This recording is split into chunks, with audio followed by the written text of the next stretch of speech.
Bienvenidos.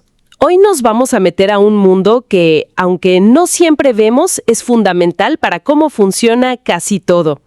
Estamos rodeados de sistemas, ¿no? Desde fábricas enormes hasta el teléfono que tenemos en la mano. Y muchos dependen de medir cosas del mundo real. Temperatura, cuánta luz hay, si algo se mueve.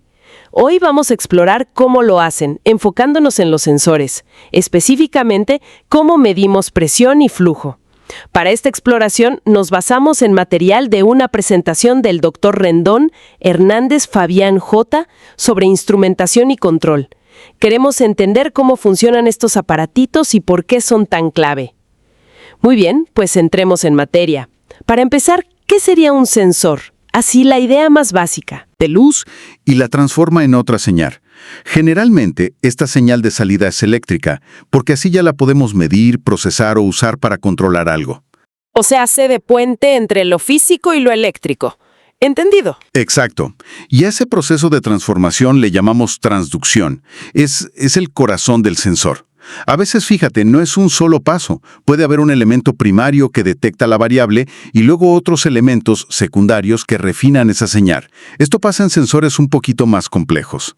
La presentación del Dr. Rendón dice que hay tantos tipos que es difícil clasificarlos todos de una sola manera. ¿Suena abrumador? Sí, la verdad es que la variedad es inmensa. Podríamos agruparlos por lo que miden, de temperatura, de presión, de nivel, de luz, lo que se te ocurra. O por el tipo de señal que dan, analógica, que es como continua, o digital, que son pulsos, ceros y unos. O por el principio físico que usan. Pero una clasificación muy útil como para empezar a ordenar las ideas es si son activos o pasivos. ¿Activos o pasivos? ¿Cómo va eso? Uno trabaja y el otro no. Algo así. Los pasivos, que a veces llaman modulares, son como una llave de paso para la energía. Necesitan que les des energía desde afuera, una fuente de alimentación. Y lo que hacen es modificar esa energía que les llega, la modulan, dependiendo de cuánto mide la variable física. Piensa en una fotorresistencia, un LDR. Le pones voltaje y su resistencia cambia si hay más o menos luz. Eso cambia la corriente. Lo mismo un termistor, un RTD, cambia resistencia con la temperatura. O los de presión capacitivos. Miden cosas que por sí solas no generarían una señal fuerte. Y por otro lado, los activos o generadores, esos sí que trabajan solos, bueno, casi. Generan su propia señal eléctrica directamente usando la energía de lo que están midiendo. No necesitan que los alimentes externamente. El ejemplo clásico es la termocupla. La diferencia de temperatura entre dos metales distintos crea un voltaje. ¡Pum! Ahí tienes tu señal. Es un efecto muy interesante, la verdad. Entendido. Esa distinción es clave. Bueno, ahora, si te parece, enfoquémonos en una medición súper común, la presión. El material menciona el tubo de Bourdon. Suena a invento de otra época. Y lo es. Un clásico de la ingeniería, nombrado por Eugene Bourdon, allá por el siglo XIX. Es un mecanismo súper ingenioso y bastante simple en su concepto. Imagínate un tubo de metal, hueco, pero no redondo, sino un poco aplanado. Y está curvado, como una C o a veces en espiral. Un extremo está sellado y el otro abierto a la presión que quieres medir. Cuando entra el fluido a presión, el tubo tiende a enderezarse, a perder su curvatura. Ese pequeño movimiento del extremo sellado, muy pequeño, se amplifica con palancas y engranes, y eso mueve la aguja que vemos en los manómetros de carátula. Pura mecánica. ¡Qué ingenioso! Y muy visual, me imagino. ¿Se sigue usando mucho hoy en día? Muchísimo. Justo por ser mecánico y robusto. Es ideal para medir presiones, digamos, moderadas a muy altas. Hablamos de rangos que empiezan por encima de 1.7 kilogramos centímetro, unos 25 psi. Y se usan para mediciones continuas arriba de 7 kilogramos centímetro, que son como 100 psi. Y pueden llegar a cosas brutales, más de 3.500 kilogramos centímetro. Eso es más de 50.000 psi. Además, aguantan bien los golpes de presión, las fluctuaciones repentinas que a lo mejor dañarían otros sistemas más delicados como los fuelles o los diafragmas. Es un caballo de batalla en la industria. ¡Wow! Sí que aguantan. Supongo que el material del que está hecho el tubo es súper importante, ¿no? ¿Y qué cuidados hay que tener? Totalmente. Necesitas un material que sea elástico, que regrese a su forma original una y otra vez sin deformarse permanentemente. Y claro, resistente a la corrosión del fluido que va a medir. Se usa bronce, aceros inoxidables, a veces aleaciones especiales como Monel. Una precaución importante. Si mides algo muy corrosivo o que se pueda solidificar dentro del tubo, a veces se pone una membrana, un diafragma de separación. Ah, y otra cosa. No les gusta la vibración. Si la máquina vibra mucho, la lectura no va a ser precisa y el mecanismo se desgasta más rápido. Interesante esa solución tan mecánica. Pero no es la única forma de medir presión, ¿verdad? El material también habla de medidores de columna líquida. Claro, los manómetros de columna líquida son otro clásico, basados en un principio físico súper directo, la hidrostática. Comparas la presión que quieres medir con el peso de una columna de líquido. Usas un líquido de densidad conocida, como mercurio, o a veces agua, en un tubo en forma de U o recto. La diferencia de altura entre los dos niveles de líquido te dice la presión. La fórmula básica es P igual a K ρ H1 menos H2. Ρ es la densidad, H1 y H2 las alturas. El barómetro de mercurio para medir la presión atmosférica es el ejemplo más famoso, ¿no? Con su tubo al vacío. Simple y efectivo. Y luego están los diafragmas. Esos sí me suenan más a tecnología actual, quizás. Sí, se usan muchísimo hoy en día, en todo tipo de sensores. Hay, digamos, dos grandes familias. Los diafragmas no metálicos, que son como membranas flexibles.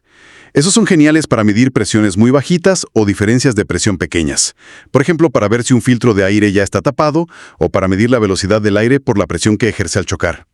Y luego están los diafragmas metálicos. Son más rígidos, aguantan más presión. Tradicionalmente se usaban para presiones bajas y vacío, pero ahora son la base de muchos sensores de presión industriales, incluso para rangos altos. La idea es que la presión deforma el diafragma y esa deformación, por mínima que sea, se convierte en una señal eléctrica. Puede ser cambiando la distancia entre placas de un capacitor o deformando una galga extensiométrica. Hay varias maneras. Ok, creo que ya tenemos una buena idea de cómo se mide la presión. Pero, ¿y si lo que importa es el movimiento, el flujo de un líquido o un gas? ¿Cómo medimos eso? El flujo. Ese es otro mundo fascinante de la medición. Medir cuánto fluido pasa por una tubería en cierto tiempo, o sea, el caudal, es vital en muchísimos procesos industriales y hasta en casa, ¿no? Con el medidor de agua. La elección del método aquí depende de un montón de cosas. ¿Qué mides? Agua limpia, gas, lodo con sólidos, ¿cuánto volumen pasa? ¿Qué tan exacta tiene que ser la medición? ¿Importa si el medidor frena un poco el flujo, si causa una pérdida de presión? A grandes rasgos, los métodos se pueden agrupar. Algunos miden una caída de presión que crea el mismo flujo, otros miden directamente la velocidad, otros usan principios como el área variable. Hay de todo. A ver, vamos con ejemplos específicos. El medidor tipo turbina, ¿cómo funciona? Esa está chida. Se basa en una pequeña turbina que, pues en teoría, se mueve cuanto pasa fluido. Solo que es la suficientemente pequeña como para no afectar el flujo. Ya sea por un arco magnético o por un campo eléctrico se mide la velocidad de la turbina. Cuanto más gira, más flujo. Si sabes a qué velocidad gira y conoces el área de la tubería, calculas el volumen que pasa por segundo, o sea, el caudal. Son bastante versátiles, sirven para líquidos y gases, y cubren rangos de flujo muy amplios, desde poquito hasta cantidades industriales enormes. El pero, o el detalle importante, es la instalación. Necesitan que el flujo llegue lo más parejito posible, sin remolinos. Por eso te piden que dejes un tramo de tubería recta bastante largo antes del medidor, típicamente 10 veces el diámetro de la tubería. Y otro tramo recto después, como 5 diámetros. 10 diámetros antes. Sí, es un buen tramo. Ok. Otro método que la presentación destaca por simple y barato es la placa de orificio.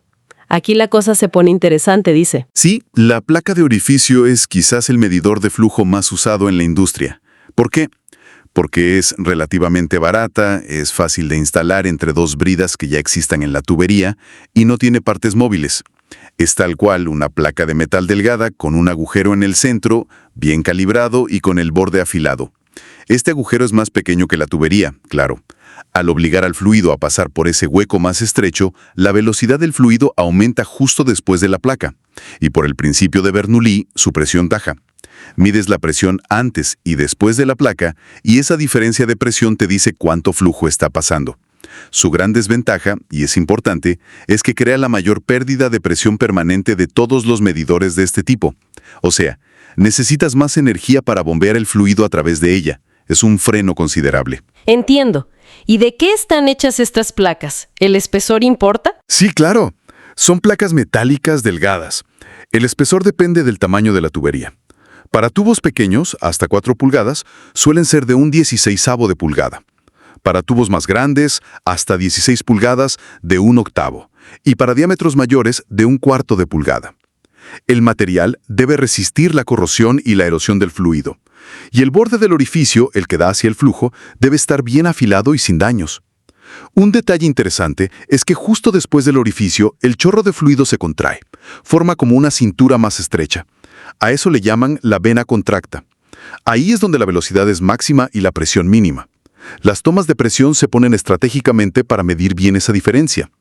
Si están bien hechas y bien instaladas, pueden ser muy precisas. Ok, simple, pero con sus detalles clave. Ahora, saltando a algo que suena más high-tech. El medidor electromagnético. ¿Para qué tipo de aplicaciones se usa? Este es muy elegante en su principio físico.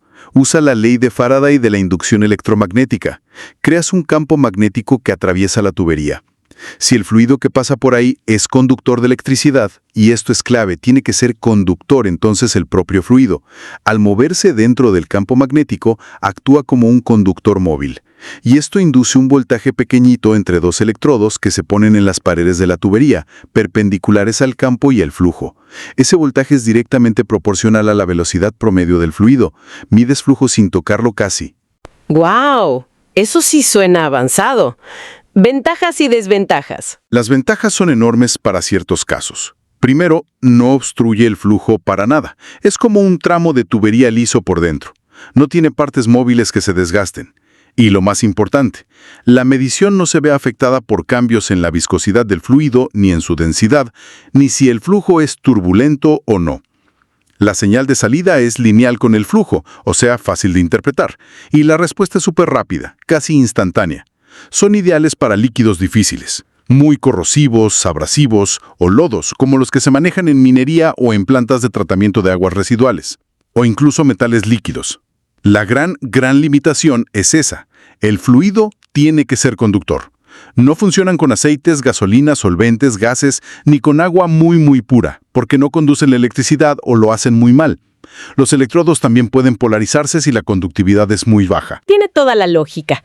Mencionaste antes el tubo Venturi, comparándolo con la placa de orificio. Ambos usan la presión diferencial, pero ¿cuál es la diferencia principal? Comparten el principio, sí, pero el diseño es muy diferente. El Venturi es una pieza mucho más elaborada. En lugar de la placa abrupta, tiene una sección de entrada que es del mismo diámetro que la tubería. Luego viene un cono que va reduciendo el diámetro suavemente, la parte convergente, hasta llegar a una sección estrecha llamada garganta. Y después un cono largo que se va abriendo poco a poco, el divergente, hasta regresar al diámetro original de la tubería. El resultado, el fluido se acelera en la garganta, baja la presión ahí, que es lo que mides, pero luego en el cono divergente recupera casi toda la presión que perdió. La pérdida de presión permanente es muchísimo menor que con la placa de orificio. Es mucho más eficiente energéticamente. O sea que es como más suave con el flujo. Exacto, es más amable. Por eso se usa mucho cuando esa pérdida de energía es un problema. O cuando mides fluidos que podrían dañar el borde afilado de una placa, como lodos o suspensiones, lechadas. La desventaja es que es una pieza más grande, más compleja de fabricar y por lo tanto más cara que una simple placa de orificio. Y ocupa más espacio en la instalación. Ok, ya veo el balance. La presentación menciona rápido el anubar y el tubo Pitot. ¿Son algo parecidos? El tubo Pitot es el concepto base, viene de la aeronáutica casi. Mide la diferencia entre la presión total, la de impacto del fluido de frente, y la presión estática, la que hay alrededor. Esa diferencia te da la velocidad, pero solo en el punto donde está la punta del tubo. El Anubar es, digamos, una versión comercial mejorada para tuberías.